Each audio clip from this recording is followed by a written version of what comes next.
Tony and 911, do you need police, fire, or EMS? I'm not real sure, ma'am. I just watched the biggest it was a critter, but it smelled real bad. I'm a homeless female. I live right in the middle of the woods, around 151, just north of Claiborne. 1604 where the light is. This big thing was 75 feet away from me, smells awful, devoured a whole deer carcass, and then took off and, screamed, screeched, and took off across the street. And I know you guys are going to think I'm crazy, but I'm dead serious. There was something very big, a lot bigger than me, out here. So, it's probably somebody should know. I really don't know what you can do about it. Welcome to Paranormal Outreach. Join us as we deep dive into paranormal cases and unsolved crimes all around the world. Here with you, former bounty hunter and now paranormal investigator, your host, Curtis Freeman. Viewer discretion advised.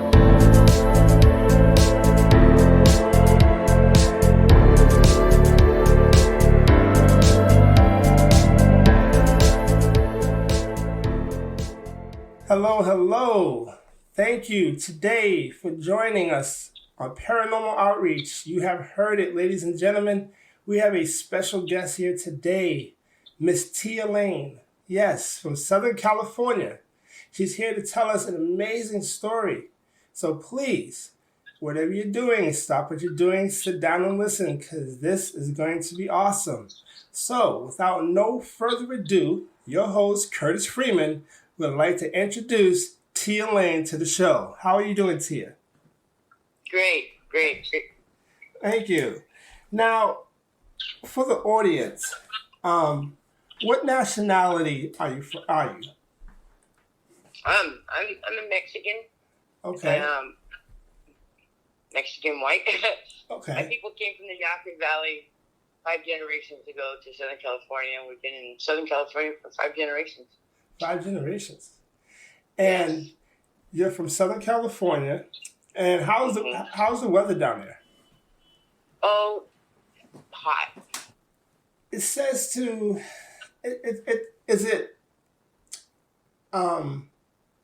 how would you say, is it really like woody, a lot of forest out there? Our mountains are there's a lot of forest, though a lot of it's been burnt, but more people have moved to Southern California, I would say, in the late 90s and everything, so it's really populated. Okay, all right. Well, Mrs. Tia Lane, let's get right into it. Let's tell our audience what you have encountered and how you felt. Okay. Well, this is back in 1989, 90. Being young and adventurous, I had moved to Washington State with my brother and his wife. And it was a little town called Kettle Falls in Stevens Pass. And, we went fishing. We'd go up there and find lakes and go fishing and whatnot. And we found this one spot. It's up 2 logging roads, and we came up to it. And we'd go up there and go fishing. Now, this lake was isolated. It took us about 20 miles back up in the country. Anyways, this lake was on one side, it was a granite wall that went straight up. But the water was so clear, you could pretty much see 25 feet down. And, we'd gone up there a couple times, but one time we went up there, and you get that feeling that you're being watched, right? And I looked at my little brother. He's not so little. He's 6 foot. And he goes, "You feel that?" I go, "Yeah, it's kind of weird." So we left that day. We're talking. I wonder what it was. Maybe it was a bear or whatever. So we didn't think much of it. So about a week later, we went back up there. Like I said, it was way up there. And we're sitting up there fishing, and we caught a couple of them big trout. It's a good trout lake. Anyways, he goes, "You feel that?" And I go, "Yeah." Well, right about that time, he turned around. We could hear like a thump. and it wasn't when they hit the ground, it shook the ground. It was weird. Okay, and I looked at him, and just as we looked at each other, oh my God, this is the smell that came across. Let me just ask you a real quick question. What was the thump? It was, I believe it was something walking. I've heard bear and I've heard mountain lion, but this thing was heavy. Whatever it was coming was like. So it was heavy footsteps. Right. Okay. And being the chicken butt that I am, I'm packing stuff up. Like I said, that smell came through, and then we could hear this like, but when it grunted, it went through you. I'm getting goosebumps talking about it. It went through you, and I looked at my brother, and we're like, okay, we're packing everything up, and we're getting out of there. Well, where this lake is, when you look to the trees, the forest is so deep, it turns black, right? But this thing behind the lake the noise was coming from, that wasn't the ones that was behind us. This was another one over there. It was shaking these trees. So there was two. I don't know if there. I don't know. There's just not. Like I say, there's just not one Bigfoot. It's population. But we didn't put that together. We didn't know what it was at that time. We're like looking, and I could hear this tracking going through the woods, and we're taking off. Right, we leave fish there because we figure if something's coming after us, they still have something to eat. We might stop them. We're walking, and this big old whoosh went into the water. I don't know what it was, but it didn't hit the water like if we were doing a cannonball. Whatever hit that water had to have been 15, 20 feet up in the air and was heavy enough that when it hit the water, it went so. See, now, when people usually encounter Bigfoot and they usually by a body of water, stories have said that, a Bigfoot would throw a heavy object as a rock into the water to get your attention. Could that be what it was? You know what? Whatever hit the water was bigger than any person. Being from Southern California, you hear a lot of cannonballs and inside your pools. This thing was way deeper. It would probably the sound. It would have to be like the size of or heavier, like a miniature doghouse or something. Wow. And the water that went back up in the air was higher than I ever saw. I don't know. We were turning and running. By then we jumped in the truck and we left. And we didn't say anything all the way home. Okay. And when we got home, I have a couple later friends from up there, and I kind of told them what was going on. So my friend said, "Wait, I want you to talk to somebody." And so I talked to an elder up there named Billy. Won't say what his last name is, but he said that you don't go up there because the time that we went up there was like just after the first snow, so it was kind of like a little bit of snow. He goes, "No," because you don't go up that area. He goes, because that's their area during that time. They're like all animals. They come down. Really? And he goes, "Promise me you'll never tell anybody how you got there or where it is." He goes, "Because that's Sasquatch." And I'm like, "What?" He goes, "Yeah." He goes, "The stories are true." He goes, and the way he explained it to me was they're the first beings. They're the keepers of the forest. Yes. And when our gut tells us not to be someplace, we don't belong there. We need to leave. I never went back up there after he told me that because besides it snowed, but no, we never went back up there, and I never tell anybody. All I can tell you, it's on the north side of the Columbia River in Stevens Pass. It's up in the mountains. And and years later, I met him, found out years later that Billy was actually a medicine man.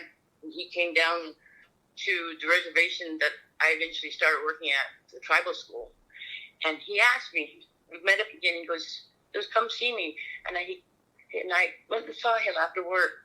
And he goes, "Do you ever tell anybody these things?" And I go, "No." I go, "No." He goes, "Because you need to share this with these kids down here."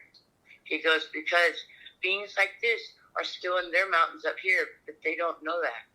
And I go, "Being Bigfoot?" He goes, No. He goes, "The elementals, the first beings, they're still in their mountains." So they call Sasquatch or Bigfoot elementals. he's an elemental. He was here. The way it's explained to me is he was here from the beginning. They all were. Before man. Before man, because they were the keepers of the forest. So do you believe that Sasquatch is some sort of hybrid being between half human and half ape? Like half Neanderthal and half ape? I've watched a lot of programs about that. And I've taken anthropology a little bit when I went to college. And I just believe it's in its own being. We're all related. We're all man. We're all of the earth. So he wasn't like a Neanderthal. He was before Neanderthal. He was way, way before. Oh. You know what I mean? He's one of the first beings. I mean, I know some cultures call them the fallen ones, which goes back to that biblical thing where they're fallen angels and they're here to keep Earth. Okay. Teach us things. So, but more like a Gigantopithecus, I believe is how you pronounce it. Gigantopithecus. Right. Yeah. Okay. Exactly. Yeah, I would say that. Because I believe that was the tallest walking ape in China. And they said they migrated this way. The way it was explained to me is that they're all there's a skunk ape. Yeah. There's Bakwa. There's Sasquatch. There's Bigfoot. Yeti. There's the hairy man. There's Oma. They're like us. They're like us. We are all human, but we're all different races. You know what I mean? Right. And that's what they are. And if you notice, the ones that are all different names, I mean, they all have different names, but they're all from different continents. So like the Yeti is from up in the high mountains of Tibet. And I believe it's Tibet. And then the Bigfoot is the American version. Sasquatch is the Indian version. So it's basically, like you said, different nationalities, right? Different nationalities. Pretty much. Yeah. I mean, like the Western Yeti was what I am. I'm an Southern California American, you know what I mean? Yeah. We're the same, but we're different. Now, you said you came from Mexico, correct? No, my family did. Your family came from down there, Yaqui Valley. Now, do they ever have any sightings of Sasquatch in Mexico at all? I don't think I ever heard of that. No, they have different things down there that I know that I've heard of. I went from the Chupacabra to the Brujas. Now, Brujas are different, and there's a lot of black energies down there too. That there's one out in the jungle that they're the lizard people and they're part snake people. Oh. I don't know. I've never really, because I'm from the United States, you know what I mean? Yeah. So I know what I've experienced, and the way I feel is if I go someplace, I see something, I respect it, but if my tummy tells me not to be there, I'm out of there. You know what I mean? Yeah. I think that would be anybody. I mean, I know if I was in the woods or whatever and I smelled something that smelled like it died 10 years ago or something, and and all of a sudden I'm hearing these footsteps that sounds like, the earth is splitting. I mean, I don't think I'd be sitting there calm either. I mean, I'd be looking for the quickest way out of there. Yeah, exactly. We threw our fishing gear back in the truck and we jumped in the truck and we were gone. I'll see, if that was me, the fishing gear would still be there. Maybe the truck too. I can always come back for that later. Or send somebody to come and get it. It's a long run. That would be a long trip. It would be a short one for me. Yeah. So if I can ask you now, you said that you smelt it. It smelt it horrible. Did you get a chance to actually look and see it? Or did you know the direction that it was coming from? Or was you just panicking too much to even try? You know, all I can tell you is it came through the air from the direction that we were away from. It came across kind of the lake and up from, I don't know. It just came through and it stank. That's all I can tell you. It just, I can't even remember if the wind was blowing. It was up in the mountains. That's all I can tell you. It just came upon us and it stank. And, that's what a lot of witnesses says. Almost every witness that encountered a Bigfoot or a Yeti or a Sasquatch, especially the skunk ape, they said that a heavy odor came through. Well, I'm sure, if you think about it, they got long hair. And anybody who has long hair knows after a while it stinks if you don't wash it. Oh, yeah. You know? Let alone your underarms and whatnot. Yeah. But, I mean, yeah, they stink. Plus, they eat raw meat. That's hanging on their hair. You know, it's like, I don't know. It stank bad. Now, do you know when you said you heard the grunt? It was a grunt you said you heard. What type of, not what type of, what did it sound like? Did it sound more like a gorilla? When, like when a silverback gets mad, he kind of charges at you and stops and he grunts. Was it as heavy as that, or was it more like... It was enough that it was deep bass. It was a deep bass grunt. And, I mean, my little brother plays the bass. And there's nothing that can go as low as that did and go through you it's the way it was deep. It was like, maybe an 8, but it'd have to be a really, really big 8. Yeah. I mean, it's a lot of people hear that. They hear him grunting. And a lot of people say that the grunt is a warning that you're too close to him. Or I get the warning when we saw those trees shaking. And when we're running, when we heard the grunt, I told you the trees were shaking. These trees, these trees that were shaking, whatever, I say the big one, was shaking. They were huge. I'm telling you, they're at least 2 feet, maybe. I mean, if I were to hug it, I might be able to hug it. That big, and it was just looking like a little tree. That's all I can tell you, man. And when we heard the crash come, oh man, catching my breath. But yeah, whatever it was, had to be huge. The sound, the weight, everything that was the directions that they were coming, that we heard them. There was something big there. So it sounds like you're still a little bit affected by what you encountered many years ago. Yeah. You know what? All I can tell you is once you've experienced it or think you've heard it or whatever, it becomes a lifetime of wanting to find out, searching to find out. And seeing that you weren't crazy, there was something there. There is something there. He is there. I mean, we've been told he was there. He's there. You just don't go looking for it because sometimes you might not like what you find. So what do you feel about the shows that are on TV like Bigfoot Hunters or Killing Sasquatch? Or no, I don't believe that they should kill him. No.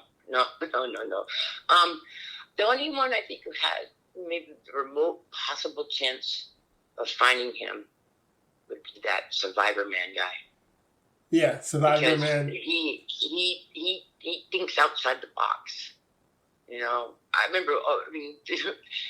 My friends we all used to laugh. It was like, how would you go into somebody's house and like put a little camera in there and expect them not to see it? Well, what makes you think that? You go out to his country and put a camera there that he wouldn't see it. What makes you think he's not sitting there watching you? You know, Yeah. I've heard them that they said they're up at trees. I mean, Janae said way back in the day that they would see them in trees. Really? You know, and then like, well, they would then said that when like the railroad went through, they called them. They said they would see people up in the trees and they think they were people, but by the time they figured it out, there was logs would come down and kill these men. So, yeah, he sees you coming into his home. You know what I mean? It's just makes common sense. Yeah, it kind of baffles me. We're not the only smart species on this country in this world. Yeah, I mean, you have hundreds and hundreds and possibly even thousands of sightings all across America, the United States even, and even other countries. But yet, they still never have solid evidence. No, they're not going to find it either. Because what do we do with, I mean, they're always looking for bodies and stuff. You know, Yeah. Curtis told me that the reason why they don't find the bodies is because they're like us. They bury their dead. I heard of that. I heard that they bury the deceased ones so that they cannot be found. Right. But now, isn't there other animals out there that does that besides, people saying that Sasquatch does that? I believe they said, you never find a bear carcass or some other animal out there. But there are animals known to bury the dead. I've never heard of a bear burying his own. I've never heard of saying like they hide them or something, because like if you walk through the woods, you'll never see a dead bear. That's what they were saying. And but I think honestly, killing Bigfoot or capturing Bigfoot, it's going to wrong. be honestly. But on science, they say that the only way to prove that he actually is real and exists is a body. And that's the only way they can prove it. But they have videos of this upright walking, gorilla walking into the woods. But then again, you have guys in a ghillie suit trying to act like they're Bigfoot, and they get shot at. You know what I mean? So it's like, people want to capture Bigfoot so bad that they just shoot at something that looks like a Bigfoot and come to find out it's a guy in a ghillie suit that was acting like he was a Bigfoot just to get him some ratings on YouTube or something. But, I mean, if they haven't done it, if they haven't caught it now, and, who knows how long they've been here. Like you were saying, you think they've been here before men. So, and they... But you know what, also too, let me get back to what you were saying, that how come they haven't found bears or anything like that in the woods, but, when they do find the bones. But if you think about it, a bear's a little guy compared to him. Yeah. You know what I mean? Yeah. So if he died out there, and I mean, it'd take him twice as long to decompose or be tore apart. You know what I mean? Yeah. Now, Bigfoot is what, like, they were saying the average American Bigfoot is anywhere around, I believe they were saying 6 to 10 feet tall. And it can weigh anywhere from 600 to 1,500 pounds. And then they said that the Yeti is much bigger. He could be anywhere from 8 to 14 feet tall and weigh anywhere from, it was like 800 to like almost 2,000 pounds. So just imagine the weight and the muscle and the body mass that these things have. Like if he really wanted to do some damage to somebody, he can do it. Yeah. So to me, it's not afraid of anything. They say that Bigfoot's afraid, and when he sees you, he runs off into the forest. I think otherwise. I think otherwise. I think that they know what damage we do, how we are. We kill and ask questions, and we kill and dominate as species, and they want nothing to do with it because they're at peace. They take care. They're up there in the mountains, taking care of their family, living in peace. And here we are down here. It's terrible. I can only imagine what they think of us. Yeah. What do you think about the BFRO?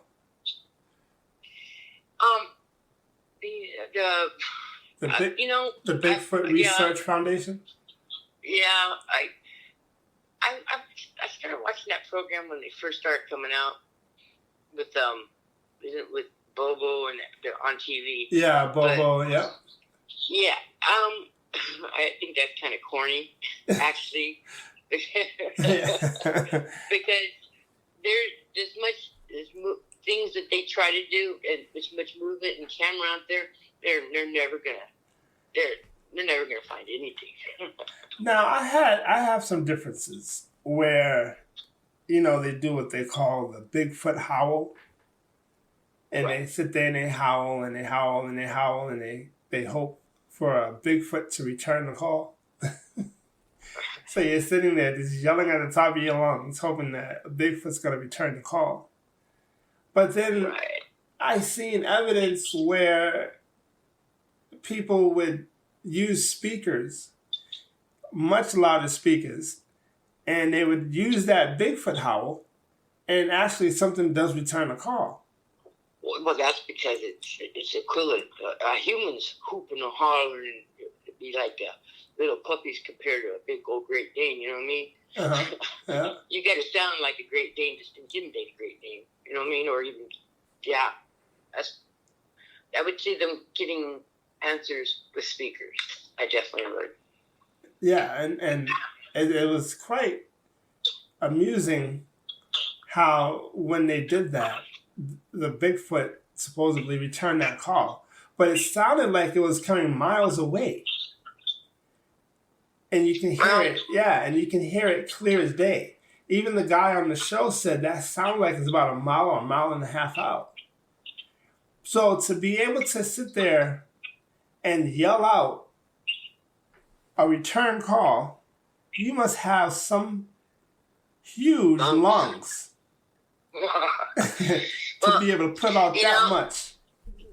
We can only hear so much as humans. The elephant, they contact and talk to each other 5-10 miles away because their noises are so subsonic. Humans can't hear it, but they can hear it. So, what happens in one species could also be in another. Correct. Yes. Yeah. And it's amazing. It's just amazing how it all turns out. Where, right? People run into them and they're like, "Oh my God, it's a Bigfoot." But then, yet, when they come to reality and they realize that they just seen a Bigfoot, they're kind of scared to tell somebody because the other people might think that, "Oh, you're kind of crazy. What have you been on?" So. Exactly. This is the first time I've talked to anybody outside of people who I would know, who would understand or want to understand because they've had things like that happen, or I've seen people try to talk about it and they just laugh them right out the door. I'm just like, no, I totally understand what you're saying. And yeah, no, not here. I mean, we're a community where, we all encountered something, whether it's paranormal, UFOs, Bigfoot, whatever you encounter, we're here to listen. That's what this podcast is about, Paranormal Outreach. And we don't make fun of nobody. We don't laugh at nobody because we understand that in this world, there's always something, yet to be discovered. Right. And I mean, if you look at the ocean, how much of the ocean have we even examined? You know, we know more about the moon than we do about the bottom of the ocean. You know, right. And there's so much forest out there. We have no clue what's in it. Yeah, there is no things. There's things out there that people don't even know about, and even if they knew about them, they wouldn't even have the understanding of them because of what they are. Yeah. You know, it's like the I don't know. The elementals are a lot. There's Bigfoot. There's even been ones caught on that YouTube channel, the Fresno Nightcrawlers. Those are elementals too. The way it was told to me. Fresno Nightcrawlers. Yeah, they look like ghosts, but they're not ghosts. The way it was explained to me is that those are elementals. I've seen what they look like, a jellyfish, but not with the tentacles, but they fluctuate down in the Havasu Pai Reservation, down there on the Colorado River. At certain times and near certain spots, they'll come out of the mountain and they go down to the river. And they say they go there to drink the energy from Mother Earth, and they go back into the mountains. Those are elementals too.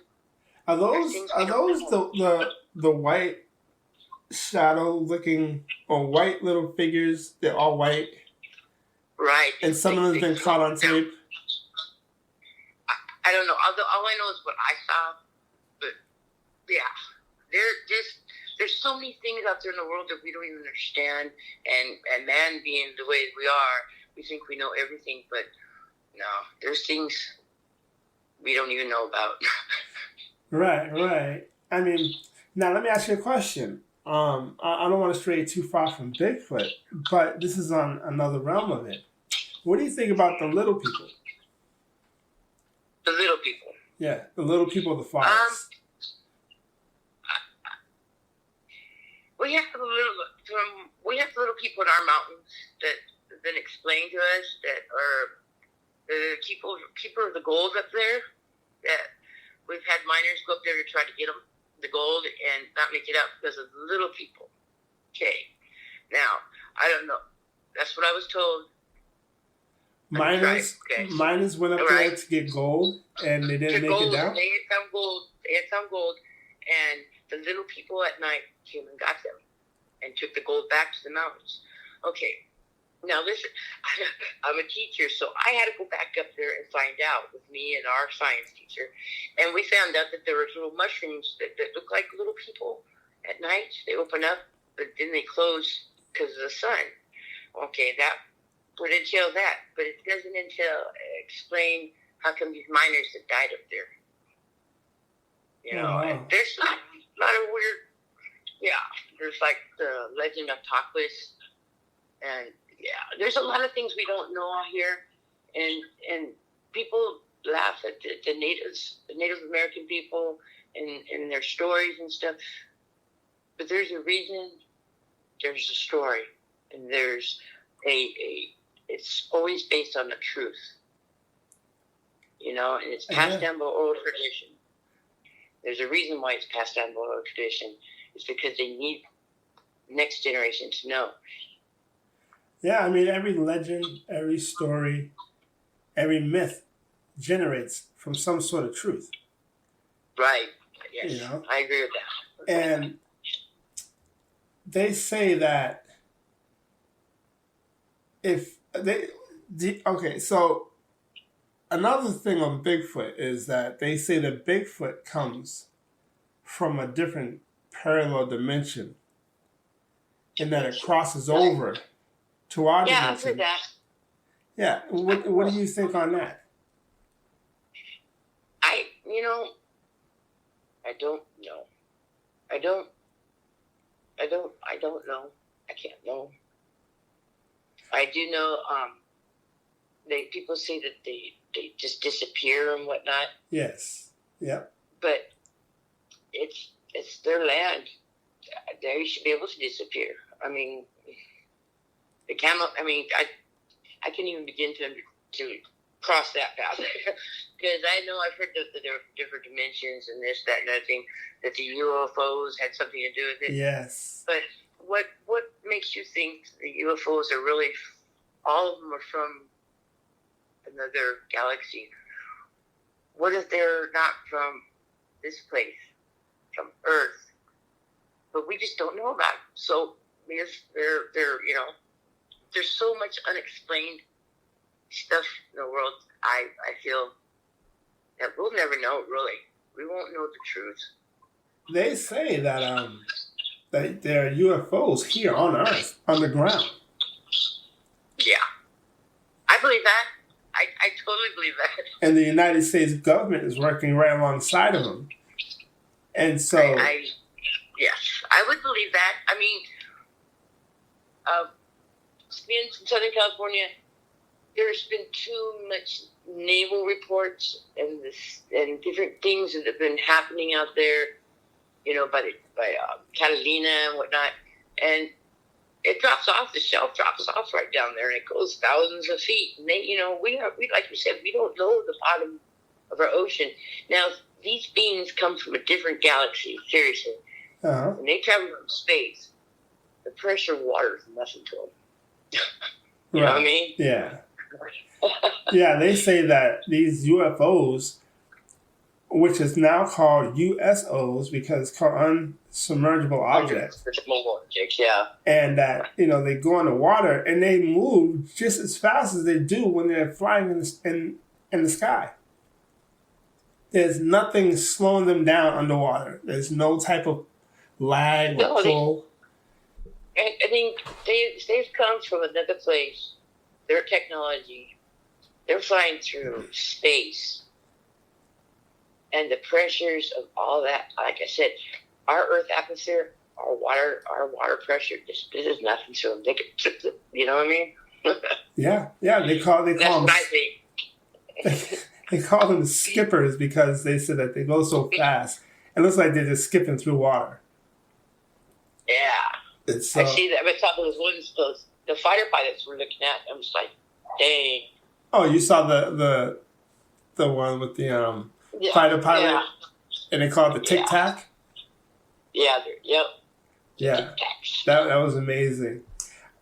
With Bigfoot now, do you believe the stories the Indians have spoke about, where they said the forest people, which is the Bigfoot, would come into their camp and steal the female and kidnap the female and then would have sexual relations with the female? Do you believe that, or have you even heard of that? No, I've heard stories of them taking the children, but the children would always be like returned and unhurt. Curiosity. I don't know.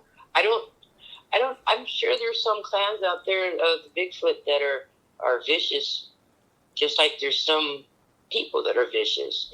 But I think most of them are peaceful. Yeah. Easygoing. They just want to be left alone and to live their life. And I believe there's so many of them, and because we got too much of this country that we haven't explored. What was your feeling like when you heard that thumping sound? What did you feel right away? Did you feel like curiosity, or did you feel like you want to get out of there right away? Like, how did you react to that? Like, as soon as you heard that thump, how did you react to it? It startled me, and I was gone. Yeah, I had nothing other than to get the heck off this mountain. It was I have no curiosity to. If I happened to have seen it, it would have been different. But it warned us that it was there, and if it wanted to be seen, it would have been seen. and we did exactly what it wanted us to do. Do Got out of there. Do you believe that you, if you gave it some sort of offering as like a fruit, because they've been saying that if you give it a fruit, then it will not harm you, and matter of fact, it will return another gift to you? Well, I do know my brother left the fish there, because his whole idea was if we leave it there, maybe whatever was coming would stop for the fish. I didn't go back up there to see if the fish were gone. I would not go back up there and gift. Now, there's people out there trying to find out. I understand gifting. I can that would build a trust, a bond, but I don't. As soon as we find out who they are, we're going to exploit them.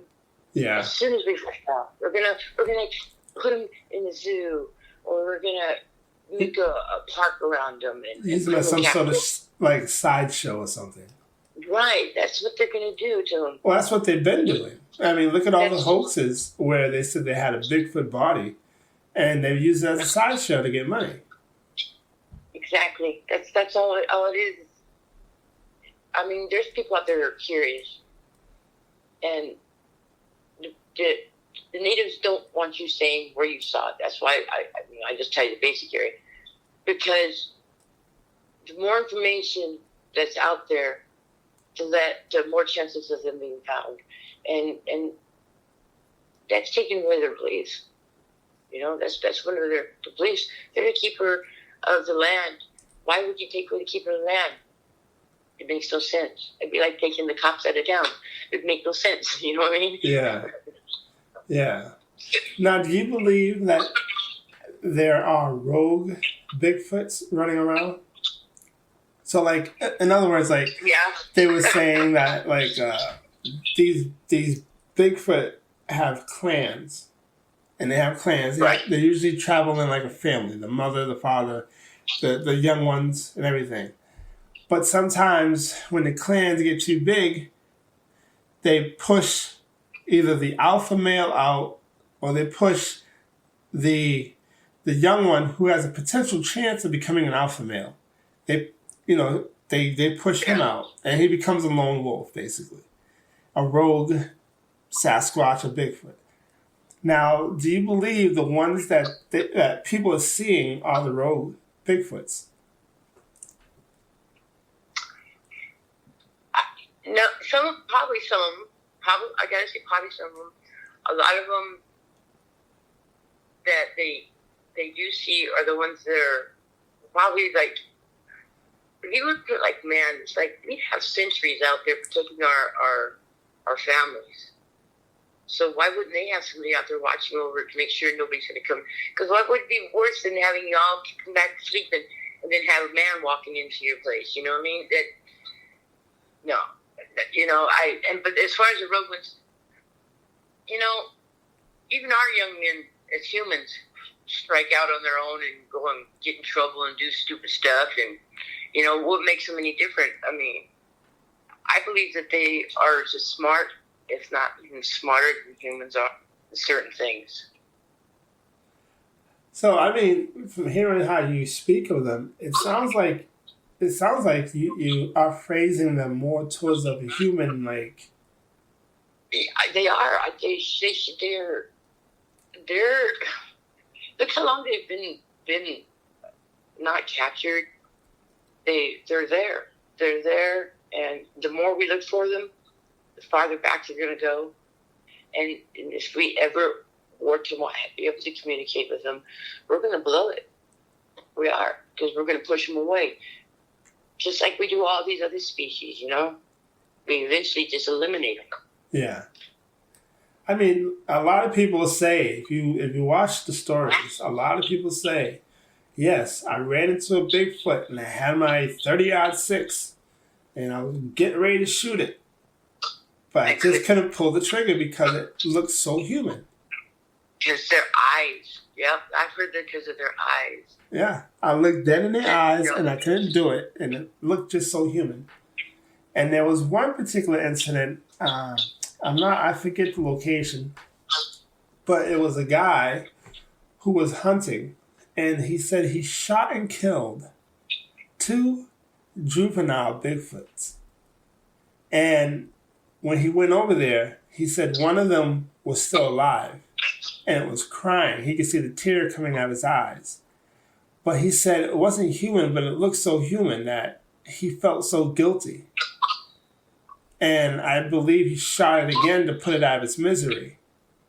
But instead of him taking the bodies, he said he got scared because he felt that the animal services would come down and see him with these bodies. So what he did was he buried them and got out of there. And he's been on national television and everything telling his stories.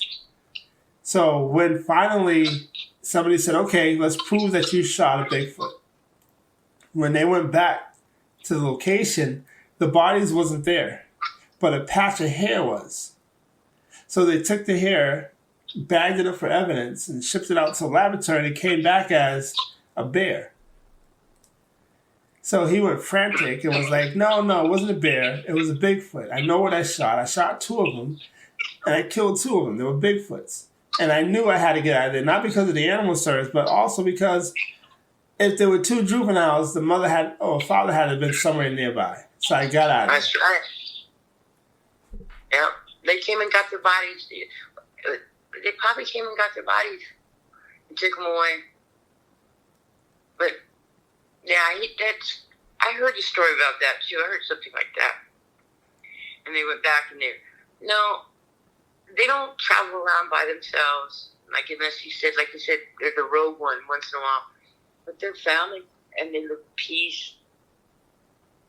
Yeah, I mean, whenever you see them, they always, if they don't realize you're there, from what the videos show, they're always just walking. They're walking. They're not killing nothing or hurting nothing. And trying to get away, and trying to get out of sight. Now, this guy, I got a question about this. Okay, this guy said that he saw a tear come from his eye. Chimpanzees can't cry. Apes can't cry. So what's that tell you? You know? You shot something that was intelligent, if not more intelligent than you. You know? Yeah. That's just my opinion. I mean, I never actually thought of a gorilla crying. I mean, it never crossed my mind. But, I mean, I never thought, yeah. Because I'm telling you, I don't know. I guess it's kind of like a love. It's always, always there. You always think about it. You always want to hear more about it. You look for information. Even my little brother does too. He looks for information because we want to know. We know what we smelt. We know what we heard. We know what we felt. It just kind of it just haunts you forever. That's all I can tell you. It's like a love, almost like a long lost love. It's always there. You always want to find out something. You know what I mean? I don't know how to explain it, but that's just the way I feel. So if you were to be paid lots of money, would you go back up there to where this incident happened to show the people and to see if you can find a Bigfoot? No. Because, no. I promised an elder, 1. 2, no, because if I was the person that was responsible for the one being caught, I could never live with myself. No, I wouldn't do it. No. So you guys more towards protect them. Yes, exactly. It's out of respect. I respect them. It's just about respect. Yeah, I mean, let me tell you, if that was me and it's about respect, I'd be like, you guys are about, 1,000 pounds heavier than me. You're about like another 4 feet taller than me. You got all my respect. I'm too old to run, so I probably would run. I'd just probably die right there. See, the way we work is we think we're running, but we standing still. if we ever saw a Bigfoot, our body wants to run, but our mind is still standing there. You know, I couldn't believe. But actually, you know, it would be kind of amazing to see at first. For like the split second, I'd be like, oh my God, it's a Bigfoot. And then the next second, that's when I'm gone. You know, that once you realize what it is and it sinks in that, you know, this could be your last day if you don't get out of here. Yeah, that's exactly, because when we heard this noise, we didn't put two and two together. We just realized that there was something big out there. And then, well, like I said, we came all the way home. We didn't see anything on the way home. And we're looking at each other. And, you know, my sister and my brother were like, that's freaking Bigfoot, huh? And then we told our friend who, you know, later on talked to one of her people. And, damn, that's when I found out. Yeah. And I promised them I would never say where it was. But I just, like I said, I can tell you, since Stevens Pass on the north side of the Columbia River. Now, they were saying there was a show that I was watching, and these couples were getting chased by something that they couldn't see. So they ran, and they got back into their car. It was at a lake. And they was having fun and everything. They was in the water. Suddenly, they heard something yell, and it caught their attention. And once they heard the yell, they said that they heard, or not heard, but they saw a big thump in the water, like you did. They saw a big thump in the water. So they thought somebody was playing with them. And one of the kids that was out there was leaning up against his car. So he wasn't in the lake. He was against his car while the other, I think it was like another three of them, I think it was like two girls and a guy was in the lake. The kid up against the car looked to see where it came from, and he said that there was a big dude standing next to a tree up on the hill. And so he started yelling at it. He said he started yelling at it. And he was calling it coward and this, and he was calling all the kind of names. And then he said when it came from behind the tree and started coming towards them, the girl in the lake had got a clear view of what it was. And she said it wasn't a man, it's a gorilla. She called it a gorilla. And the other guy and the girl in the lake started seeing it.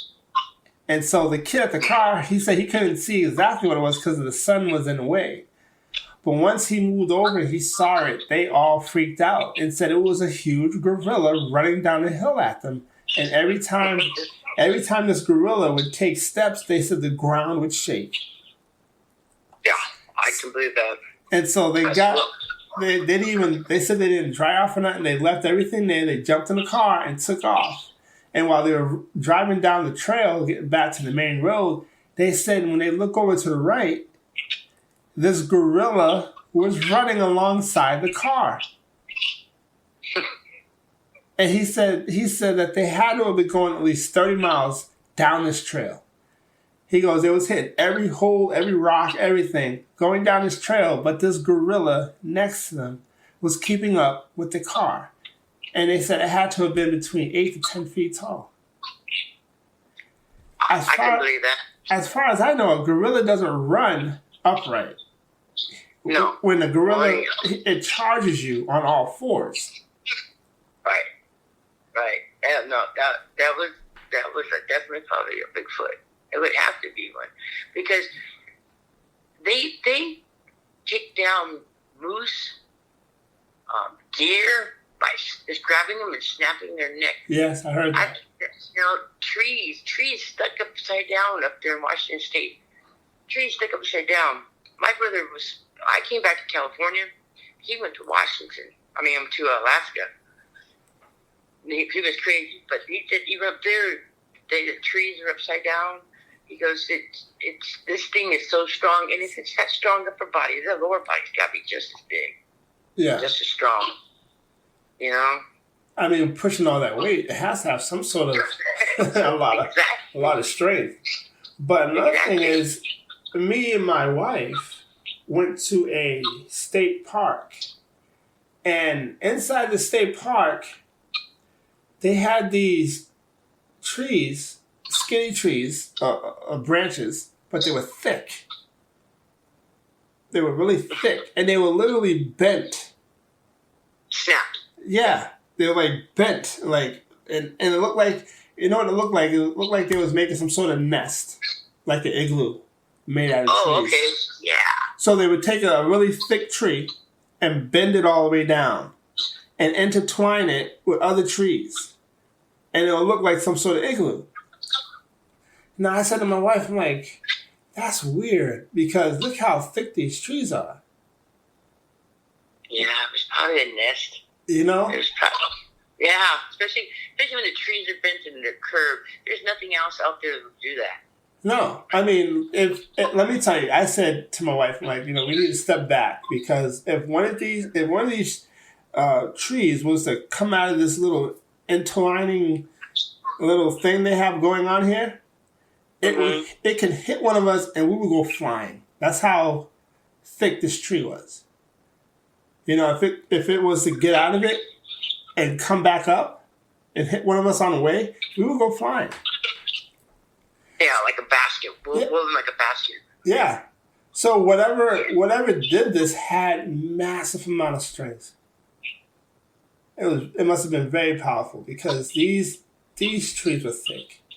And these, I know, I've seen trees move. And those bigger trees, I'm telling you, they're strong. They're so strong. And if they really wanted to, I'm sure they could just walk over and pound you down to the ground. But they warn you. They let you know, get out of their area. And I don't know, have you heard the phone call from the fellow, he's an older gentleman, the 911 call where he spotted what he says is a big hairy man in his yard? Did you ever hear that? No, I didn't. No. I didn't. Okay, that's going to be in the show, by the way. But the individual calls 911, and the 911 operator says, "Can I help you?" And this guy is saying, "Yeah, somebody is in my yard, and he's huge."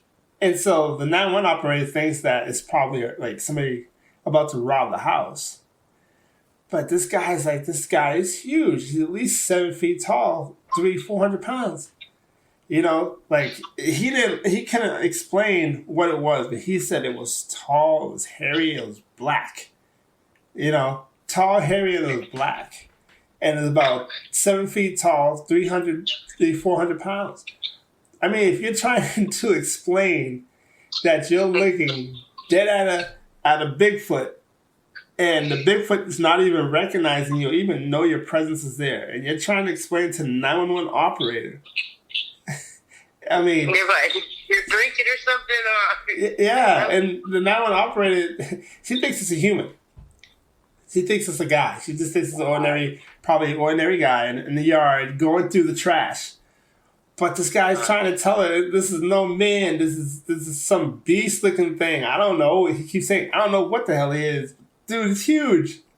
And I mean, I must admit, if I was a 911 operator and I wasn't into the paranormal phase thing, I would probably think he's crazy too, because I mean, you're calling at one telling me that there's a Bigfoot in your yard. How does that sound? Exactly. That's why people don't say anything. Yeah. But that's why I say, like, if you're not educated in the field of the paranormal or cryptos, you're not going to understand. And when somebody sees something like that, and they're not educated in the field of cryptoology and, the paranormal field, you're not knowing what you're looking at. I mean, exactly. So this is like you when you said that you saw, you heard these big thumps going. I mean, you must have known at some point that, this is a possible Sasquatch or a Bigfoot. Which you said. Not until after we got down, we're like, all I know, during that time, we did not put two and two together. We got out of there, and then when we got down, we started thinking, we're like, oh my God. And that's when it dawned on you. All I know is I was scared the shit out of it. And after thinking of it and getting it, and after you calm down, you're like, oh, when you're thinking right, because when you're scared, you ain't thinking right. You're just life preservation is the only thing you got to think about. Yeah, you're in a flight or fight mode. You know? Right. But I mean, anybody see a Bigfoot, I think it's nothing but flight mode. Exactly. They were smart. Yep. Yeah, there's only one gear, and that's to go. There's no reverse. Yeah. I mean, it's amazing. I mean, I love to hear people that encountered, a Bigfoot and things.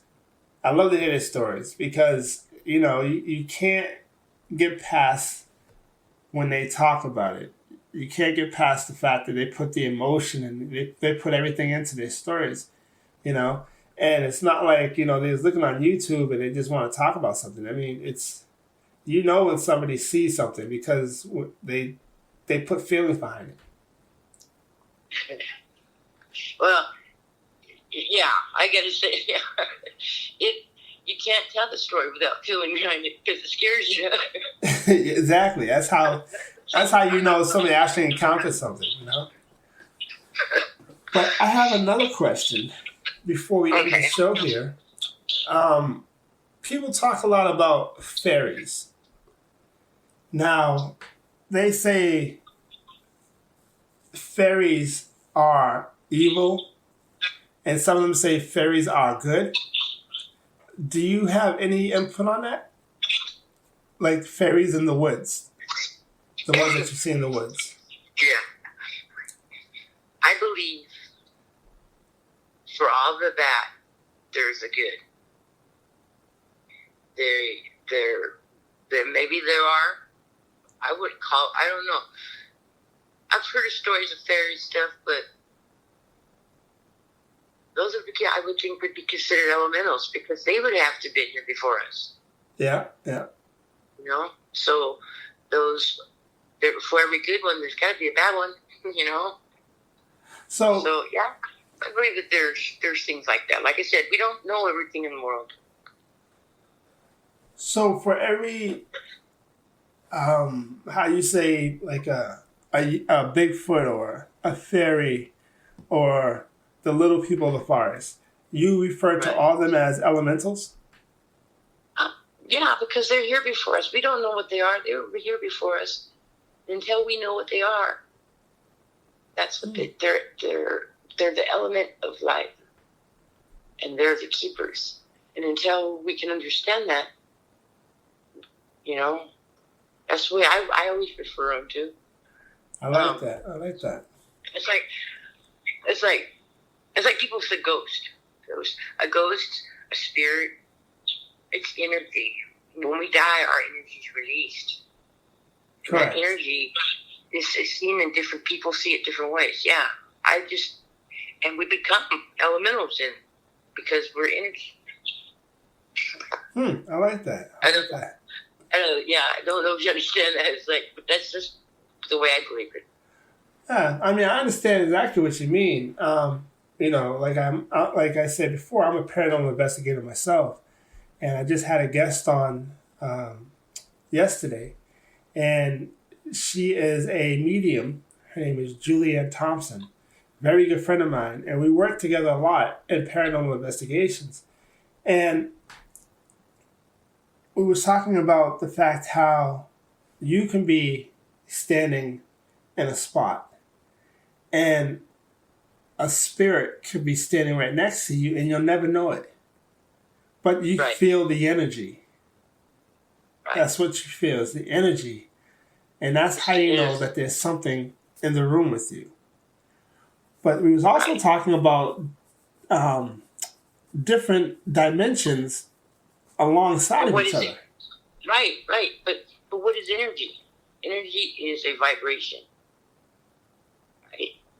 So the vibration can be in a different dimension because it can be vibrating so fast that you can't see it. But yet when it slows down or when a camera takes a picture of it, it freezes it at that moment to where you can see it in the camera, but you can't see it with your eyes. Correct, yes. It's spot on. Spot on. Yes, that's true. We have taken plenty of pictures where you'll see orbs, but you didn't see it with your naked eye, but you saw it when you took the picture. Or a shadow person.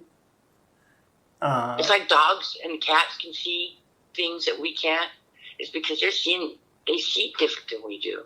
Correct. You know, it's a different frequency. It's the energy. It's all about the frequency. Yeah. It sure is. I know it sounds like wow, but that's just. It's the truth, though. It's totally the truth. That's the way I can come to understand. That's how I've explained it in my little brain to where I can understand it. Yeah. But with Bigfoot, I don't think he's energy. I think he is one solid mass of power. Yes, I believe. Yep, and yeah. There's a bunch of them out there. But yeah, they've been saying in Southern California and stuff. There's a lot of sightings, and Well, I don't know about because our mountains are so populated now, and what's not populated is burnt. The forest fires. There's native stories of saying of the Great Migration and the Bigfoot Wars, because they migrated from the southern and went up north, and they had the Bigfoot Wars. And this was a long time ago, before written language. But I don't know. I know they say they have the one out in the desert, and they looked for him, the Sandman, but I don't know. See, I never heard of that one. There's a Bigfoot in the desert named the Sandman? Yeah, there's the one out there. It's out there in the India or Coachella Valley out there. The Torres Martinez tribe, that's where I think you would find some information, is from the TM tribe. They know more about that out there. A lot of different things out there. Oh, wow. It's amazing. The reason I know these things is because I worked for over 20 years with the Bureau of Indian Affairs at a tribal school. And my job was to go find kids who need special education, to go find ones who aren't being serviced. So it's working with the people and the families, and you hear these things, and you have the kids come to school, and they're telling you things, and it makes for a lot of interesting discussions when we should have been learning something else. Yeah. I was always interested in this subject. Yeah, because we have to figure it out, because, it bothered them. So we had to figure out all the logic behind it. We couldn't find the logic behind it. Then you go to the elder and ask the elder, and then the elder would explain it. You know what I mean? It's amazing. Roasters. That's totally amazing. It's so good to have a group of people you can go to and ask questions about things of this topic. Where if you was to go ask somebody else, they'd probably look at you differently, or probably laugh at you, or etc. But it's always good to have somebody you can always go and ask questions if you don't understand it. And again, like I said, that's why we're here. We get a lot of comments and a lot of questions on paranormal activity, and what do we think about UFOs, or what do we think about Bigfoot, or the Chupacabra, or the Loch Ness Monster, things like that. And we just love answering those type of questions. So, but it was great talking to you, getting your story. I know you was nervous. I was so nervous. But thank you. You made me feel very at ease. Like I told you, it's we're all ears here. We don't make fun of nobody. We listen to everybody, and you are just like one of us. So it was great talking to you and getting your story out there to the people. And don't be afraid. You have my contact information. If you run into anything else you'd like to share, please feel free to. Okay, no problem. Thank you very much. No, thank you. Thank you, Mrs. Lane. Thank you very much. Yeah. All right. Talk to you soon. Yes. Thank you. Bye. Well. You have heard it, ladies and gentlemen. Mrs. Tia Lane. She has encountered what we all think is a myth. That's the Bigfoot, the Yeti, abominable snowman, skunk ape, and what she refers to it as the elementals and the pagua. I hope I said that right. But interesting story. I loved it. It was so fun. Now, for the people out there, if you have a story you'd love to tell, please contact us. Contact us at paranormaloutreach@gmail.com. We have changed our email. It is now paranormaloutreach@gmail.com. Please feel free to share your story. Again, this is a community where we listen to everybody and we do not judge nobody. So you have heard it from your host, Curtis Freeman, on Paranormal Outreach. This is what we do, and we love it at the same time. So now, you could have been anywhere in the world today. Instead, you're here with me. On Paranormal Outreach, your host, Curtis Freeman, wishes you a very, very Merry Christmas and a beautiful New Year's. Please stay safe with this coronavirus. We love you all here on Paranormal Outreach. Take care, and good night.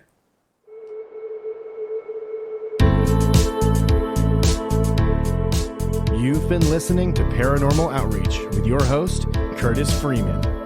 If you enjoyed today's show, be sure to tell a friend. Also, make sure you never miss an episode by subscribing to our show on Apple Podcast, Stitcher, Podbean, or wherever you listen to your podcast. Drop by and visit our YouTube channel and Facebook page to get more content. So stay safe and take care.